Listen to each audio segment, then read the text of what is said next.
Okay, so now I have both sections pressed nice and flat. If you turn it over, you can see everything's nice and flat, both of them. Now, this is where you might see some problems. Sometimes I've seen people when they sew the block together and they get to this point, it curves.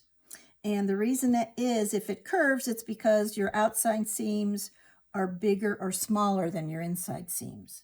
So you have to check those. If it's curved, then you're not going to end up with a flat block. If they're nice and straight and you can see it kind of fits together with the bottom half, then you're going to be okay. But if you see that it has a slight curve to it on either side, check your seams up here at the top, on the outside, I mean. And if you have to make an adjustment there, if they're too big or too small, make your adjustment there, okay? So now I'm going to turn it over. I'm going to match my center seam. So I'm going to turn this down, show you how I'm going to match the center seam. I don't know if you can see that, but there's a little, I can see the seam right through there. I'm going to make sure the edges are even. And my triangles are right, the triangle or the little points are right on top of each other. It's hard to see that here, but when you have a fabric that's a little more visible between the points, you might be able to see it a little better. So at this point, I'm going to put a pin on both sides of that seam to hold it together. One on one side and one on the other side.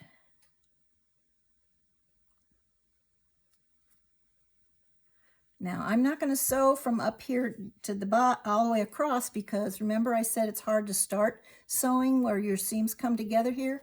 So I'm going to start a little past this, a little before the center, go across to the outside, turn it over, and do the other side. So I'm going to do this side first, match that center seam here.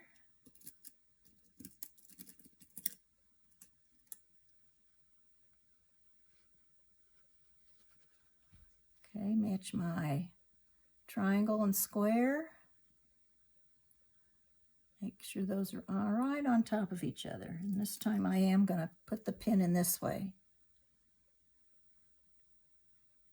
to hold that together better. Okay.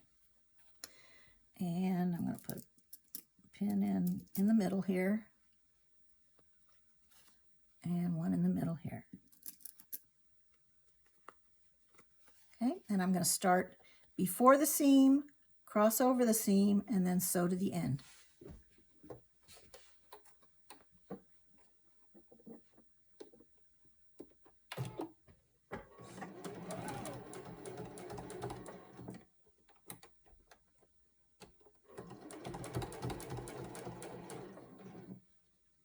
That center seam's a little thick, so go real slow over it.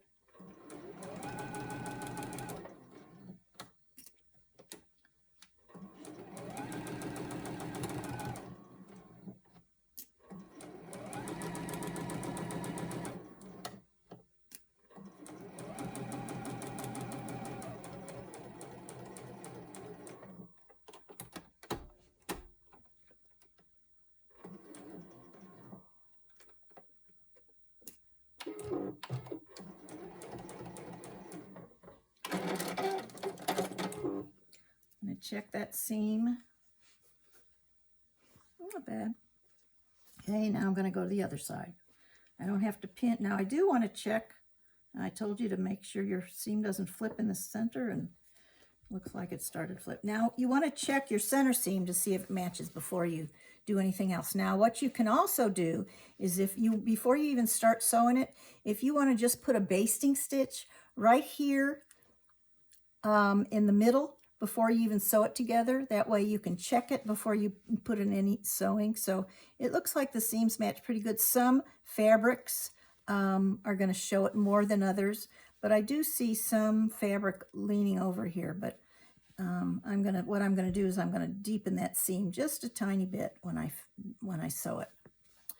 Okay, so now all I have to do is match that seam and pin it.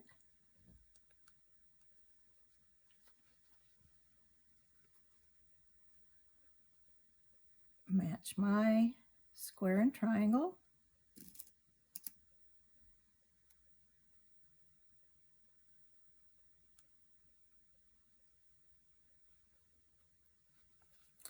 and put a couple extra pins in.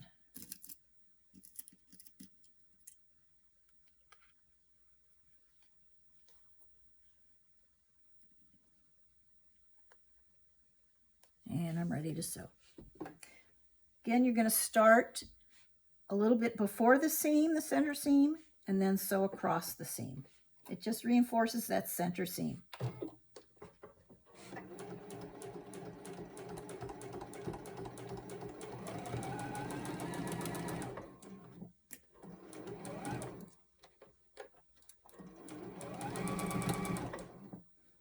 I'm always checking to make sure I don't flip my seams when right before I sew over them.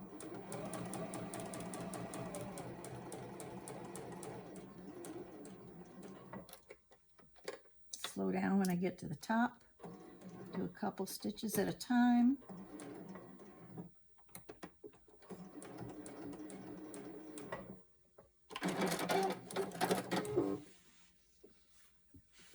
Oh, that one turned out real good. Okay, so now my block is ready to press. Now I'm going to give it a really good pressing. After I press it with the dry heat, I'm going to press it with a little bit of steam. I actually use a spray bottle. So I'm going to spray it, and then I'm going to talk about how to fix it if you find there's some bulges in there. Okay, so I'm going to go ahead and press it. So I'm going to stop here for a minute.